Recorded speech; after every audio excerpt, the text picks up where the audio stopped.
भारत माता की, भारत माता की, भारत माता की।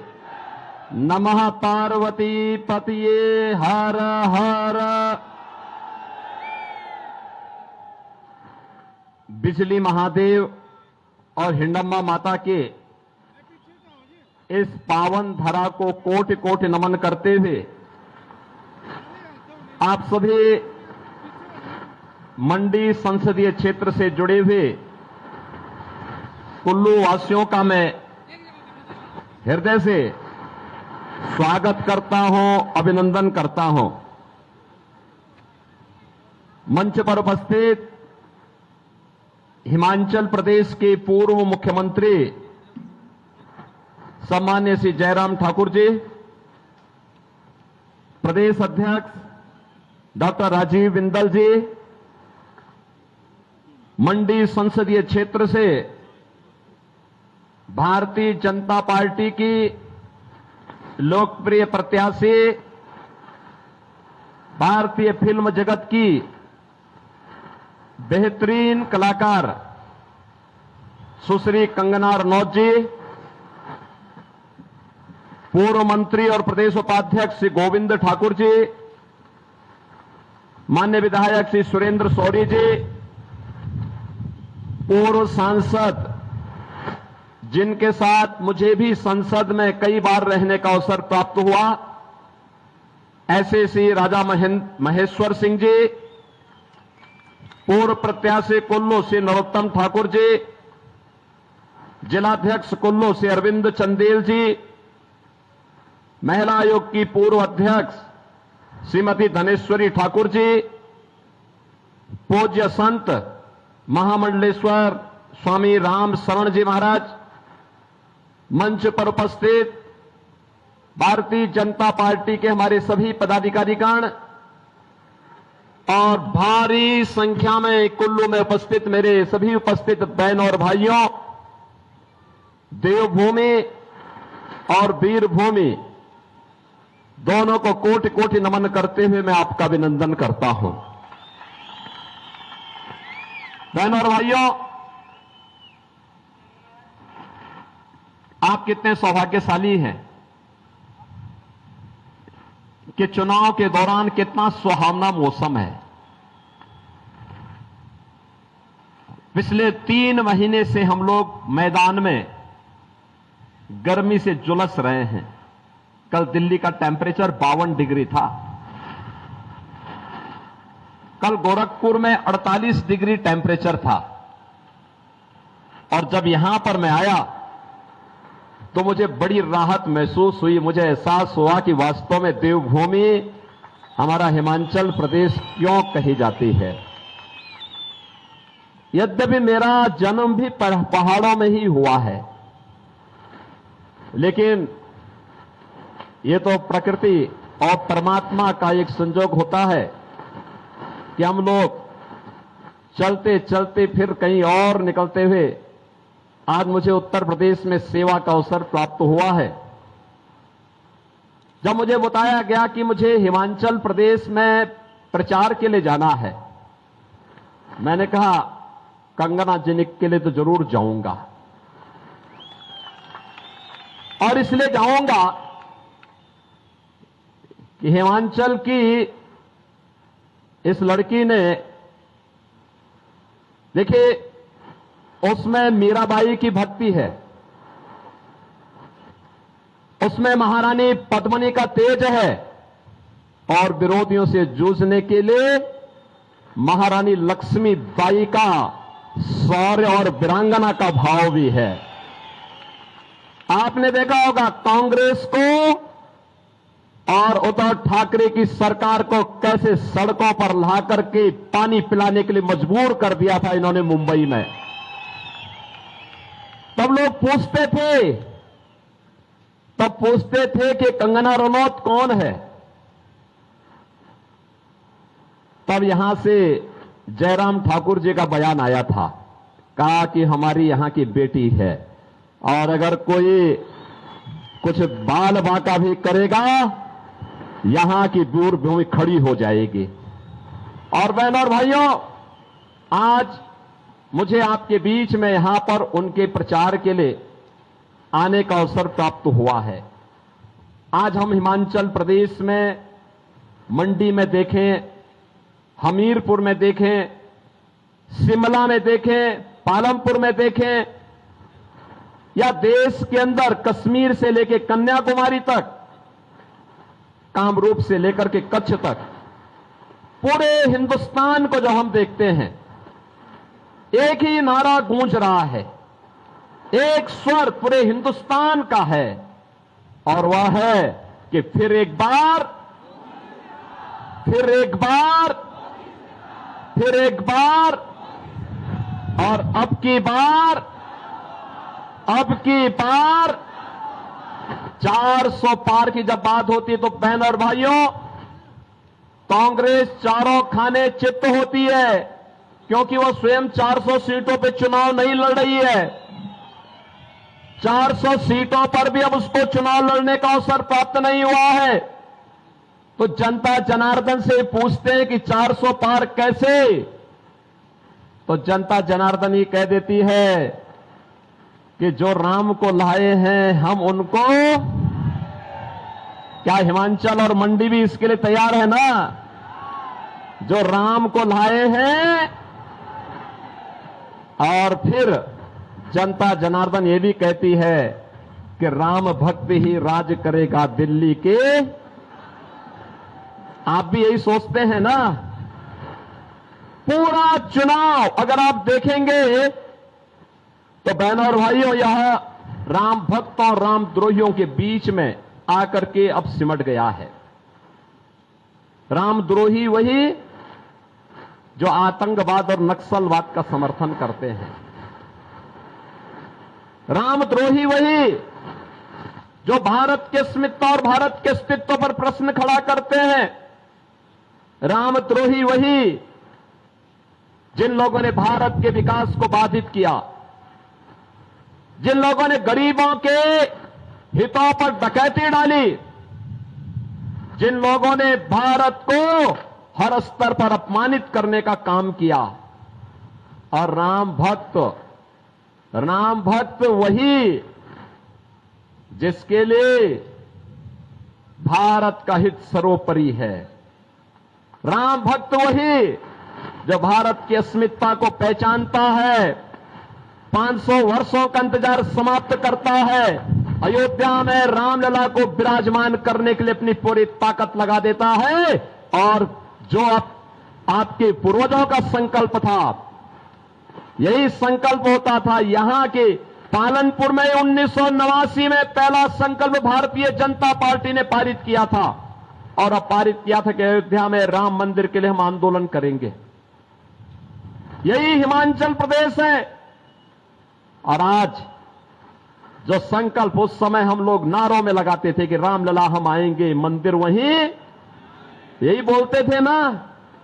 अब तो अयोध्या में राम मंदिर का निर्माण हो गया ना, कोई संदेह? 500 वर्षों का इंतजार समाप्त हो गया ना। 500 वर्षों का इंतजार समाप्त हुआ, और 500 वर्षों के बाद पहली बार अयोध्या में रामलला ने होली भी खेली और अपना जन्मोत्सव भी मनाया। बहनों और भाइयों, मैं आप सभी कुल्लू वासियों को इस बात के लिए बधाई देता हूं। इस बात के लिए मैं आपका अभिनंदन करता हूं कि आप यहां पे विजयदशमी का आयोजन बहुत भव्यता के साथ करते हैं। आदरणीय प्रधानमंत्री जी को इसमें शामिल होने का अवसर प्राप्त हुआ था, लेकिन आज मैं आप सबसे भी कहूंगा, आज जब आप अयोध्या आएंगे, आपको एक नई अयोध्या देखने को मिलेगी। ऐसा लगेगा जैसे प्रभु राम के समय की अयोध्या साक्षात इस धरती पर आ गई हो। और अयोध्या में हम लोगों ने कैसे एक एक कार्य को वहां पे संपन्न किया है, यही तो है हमारी कृतज्ञता ज्ञापित करने का भाव। अयोध्या में अगर प्रभु राम विराजे हैं, तो अयोध्या में मंदिर में प्रभु राम को विराजमान करने के पहले वहां के इंटरनेशनल एयरपोर्ट का नाम महर्षि वाल्मीकि के नाम पर किया गया। भगवान राम जब वनवास के लिए जा रहे थे तो बहनों और भाइयों, पहली रात उन्होंने बिताई थी निषाद राज के यहां। पहली रात उन्होंने बिताई थी निषाद राज के यहां। अयोध्या में जितने भी रेल बसेरा और यात्री विश्रामालय हैं वहां है निषाद राज के नाम पर। और जब माता सीता को ढूंढने के लिए प्रभु राम वहां वनों में भटक रहे थे तो प्रभु राम के उस समय के सहभाग से उन समय भगवान राम को बेर खिलाने का काम किसी ने किया था, वह माता सबरी ने किया था। जितने भी भोजनालय हैं उन भोजनालय का नाम माता सबरी के नाम पर रखने का काम भी किया गया है अयोध्या धाम में, अगर आप आएंगे तो। और इसीलिए मैं आज आपसे कहने के लिए आया हूं, काशी में आप जाएंगे, काशी विश्वनाथ धाम, अयोध्या में आप आएंगे, श्री राम जन्मभूमि पर भगवान राम का भव्य मंदिर का निर्माण। और अयोध्या और काशी का जब काम हो चुका है तो हम तो अब तैयारी कर रहे हैं मथुरा की तरफ जाने की। बहनों और भाइयों, हम भारत के अस्मिता और अस्तित्व के साथ खिलवाड़ करने वाले लोग नहीं हैं। हम तो भारत को भारतीयता के रूप में पहचानने वाले, भारत की अस्मिता और अस्तित्व के लिए जो आवश्यक होगा उस प्रकार का कदम उठाने में हमें कोई संकोच नहीं।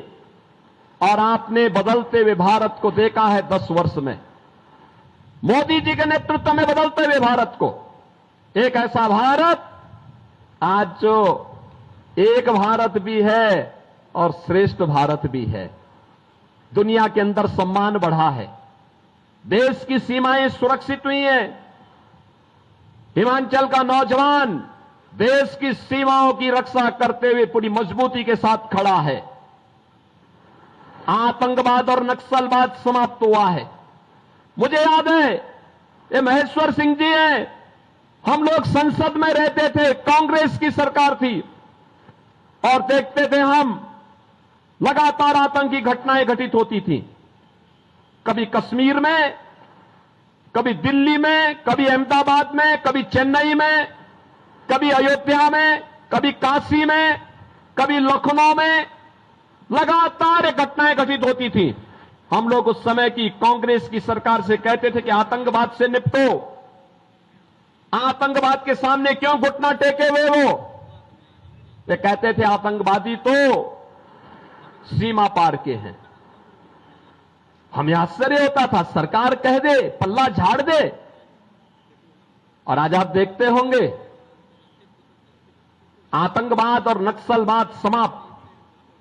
अब तो कहीं भी आतिशबाजी करते हुए कोई पटाखा भी जोर से फट जाए तो पाकिस्तान पहले सफाई देता है, कहता साहब मेरा हाथ नहीं है, मैंने नहीं किया है, क्योंकि उसे मालूम है ये नया भारत है, उसे मालूम है ये नया भारत है। यह नया भारत छेड़ता नहीं है, लेकिन अगर कोई छेड़ता है तो छोड़ता भी नहीं है। बहनों और भाइयों, नए भारत में आप विकास के नए नए कार्य देख रहे होंगे। हाईवे 2 लेन, 4 लेन, 6 लेन, 12 लेन के हाईवे, रेल, नमो भारत, वंदे भारत, अमृत भारत की नई ट्रेन की सुविधा, एयरपोर्ट की सुविधा, हवाई चप्पल पहनने वाला भी हवाई जहाज की यात्रा कर सकता है, मेट्रो की सुविधा, रोपवे की सुविधा, 1 district 1 medical college, AIIMS, IIT, IIM, IIIT, NIT और वर्ल्ड क्लास यूनिवर्सिटी का एक संजाल पूरे देश के अंदर आज हम देख सकते हैं। अब तो हिमाचल प्रदेश में भी अपना एम्स है। बहनों और भाइयों, आज जिस कार्य के लिए पहले भारत के वासी दुनिया के अंदर जाते थे, आज वह मोदी जी ने भारत के अंदर ही उपलब्ध करवाने का काम किया है। और गरीब कल्याणकारी योजनाओं की इतनी लंबी फेहरिस्त है, इतनी लंबी फेहरिस्त है। एक भारत है, 80 करोड़ लोगों को फ्री में राशन दे रहा है। और दूसरी तरफ पाकिस्तान है, 23 करोड़ की कुल आबादी, वह भी भूख से मर रही है। और मैं कहता हूं पाक उन लोगों से, इन कांग्रेसियों से मैं कहता हूं जो पाकिस्तान का राग अलापते हैं, मैं उनसे कहता हूं काय भारत में बोझ बने हो। पाकिस्तान में जाओ, वहां कोई भीख भी नहीं देगा, वहां कोई भीख भी नहीं देने वाला है। अरे जो स्वयं भूखों मर रहा है, भारत 80 करोड़ लोगों को फ्री में राशन की सुविधा का लाभ दे रहा है। और बहनों और भाइयों, एक तरफ 80 करोड़ लोगों को फ्री में राशन, दूसरी तरफ 60 करोड़ लोग भारत के अंदर ऐसे हैं जिन्हें उज्ज्वला योजना के अंतर्गत, जिन्हें भारत के अंदर 60 करोड़ लोग हम लोगों ने देश के अंदर ऐसे हैं जिन्हें 5 लाख रुपए की फ्री स्वास्थ्य की सुविधा है। और मोदी जी ने एक बात कही है, उन्होंने कहा था 4 जून को जब फिर एक बार मोदी सरकार बनेगी, 70 वर्ष से ऊपर के हर एक बुजुर्ग को प्रतिवर्ष 5 लाख रुपए स्वास्थ्य की सुविधा के लिए उपलब्ध करवाएंगे। कोई चिंता नहीं घर वालों को। मोदी जी ने कहा है किसान सम्मान निधि जारी रहेगी। 12 करोड़ किसान सम्मान निधि का लाभ देश के अंदर प्राप्त कर रहे हैं। हर घर में शौचालय बन गए हैं। 10 करोड़ घरों में गैस के कनेक्शन पहुंच गए हैं। और मैं जयराम ठाकुर जी को धन्यवाद दूंगा कि हिमाचल प्रदेश देश का पहला राज्य है जिसने रसोई गैस के 100% सैचुरेशन को अपने राज्य में पूरा कर दिया है। ये पहला राज्य है, ये भाजपा का पहला राज्य था जहां पे जयराम ठाकुर जी के नेतृत्व में काम पूरा हुआ।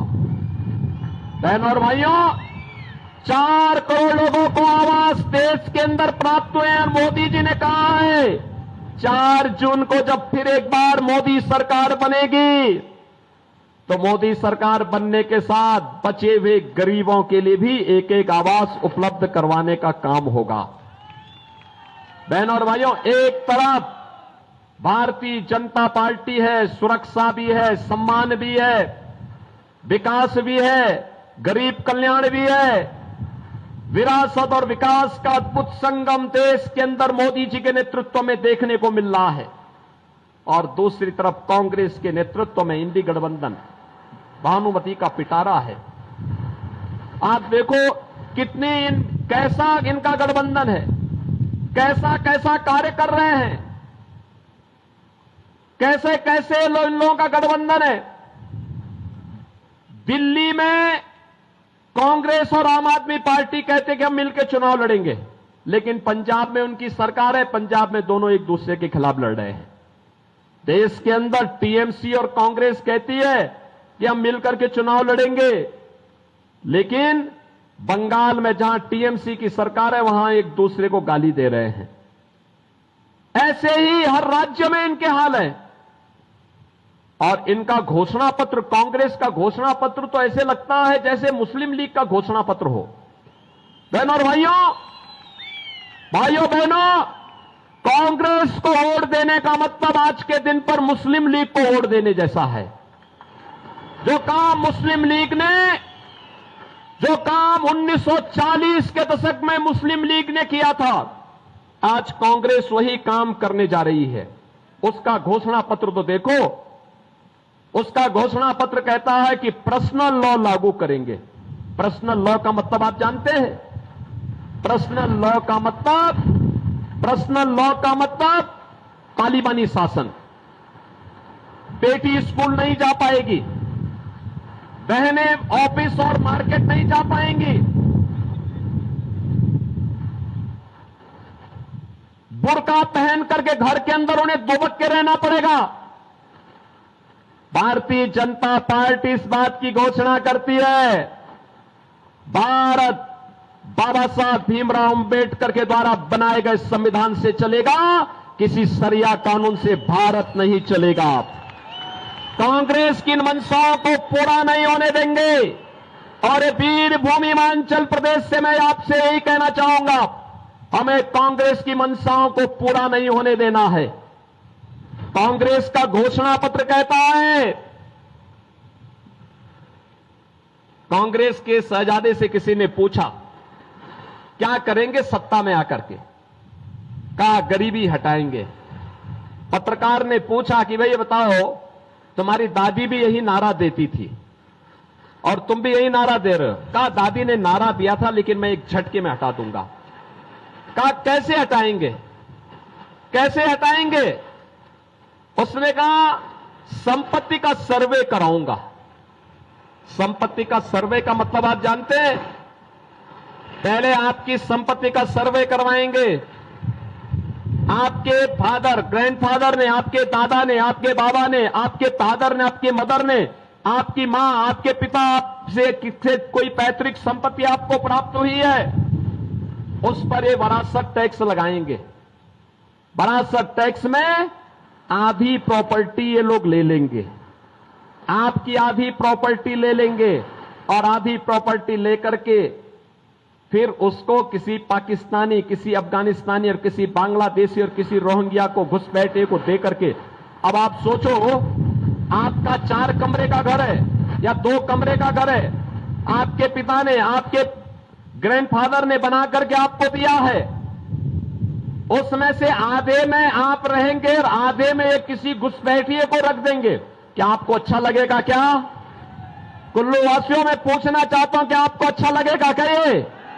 क्या कांग्रेस की मंशा पूरी होनी चाहिए क्या?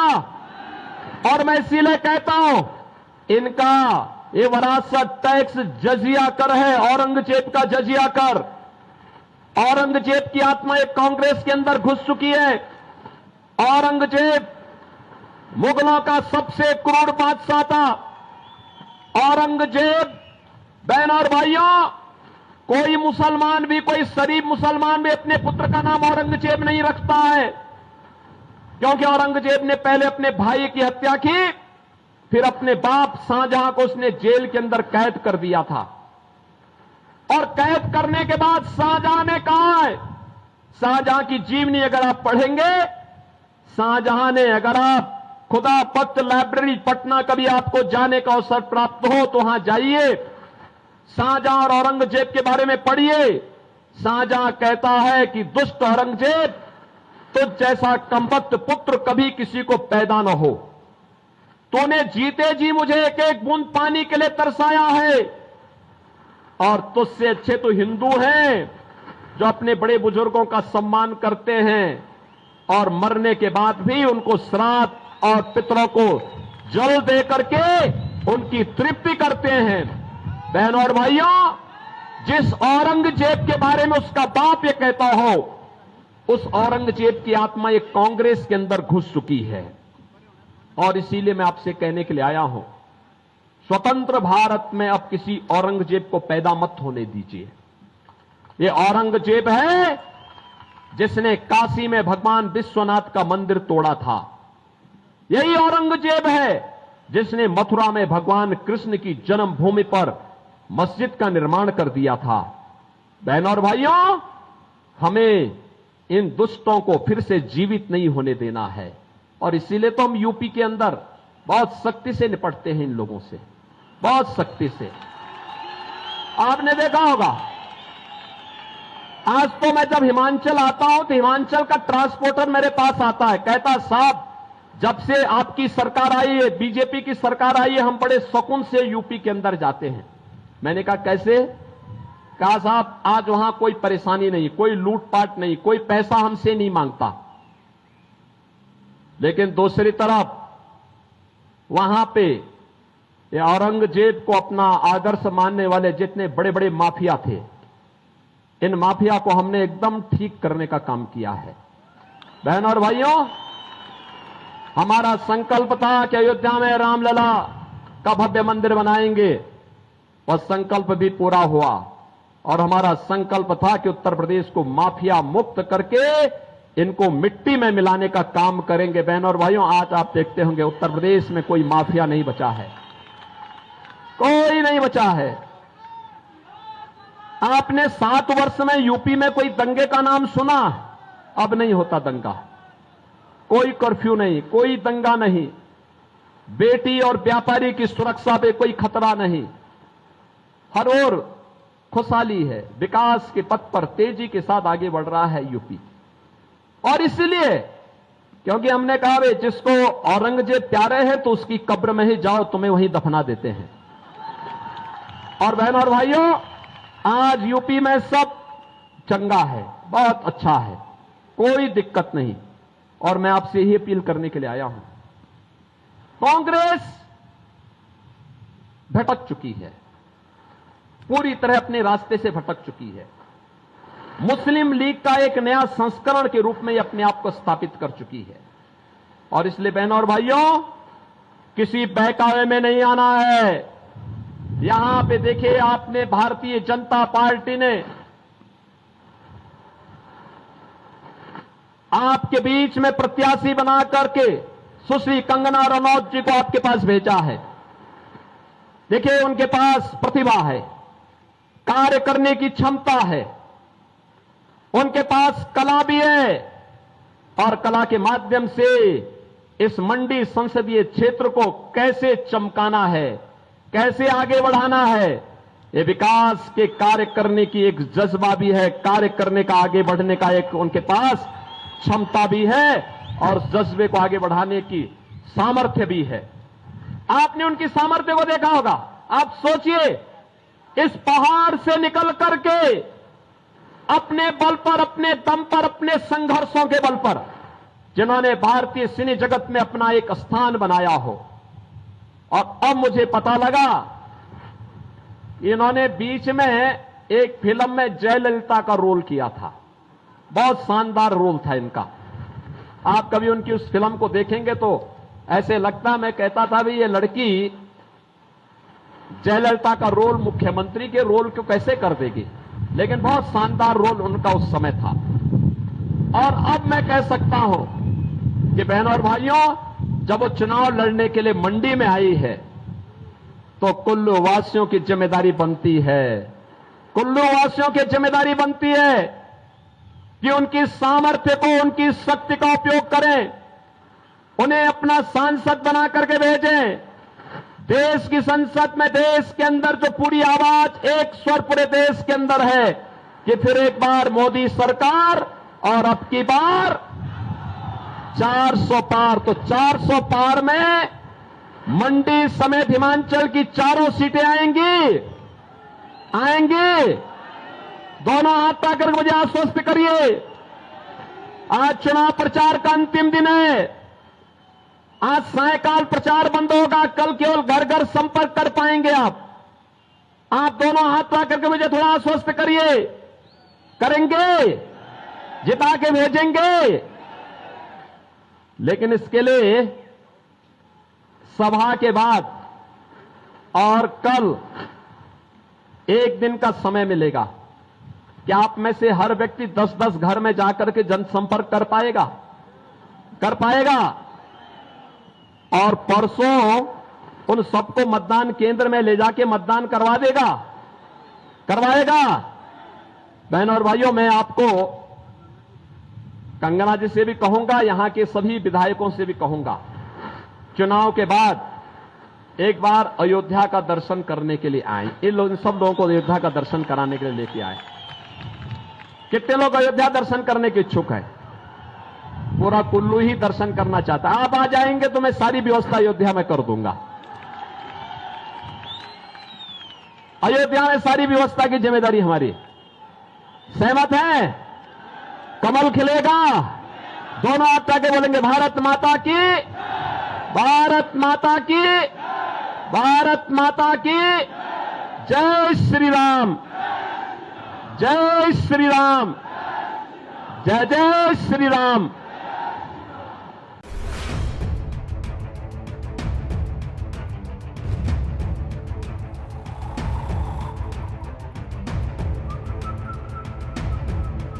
हर बड़ी खबर का असली एड्रेस है खबरनामा।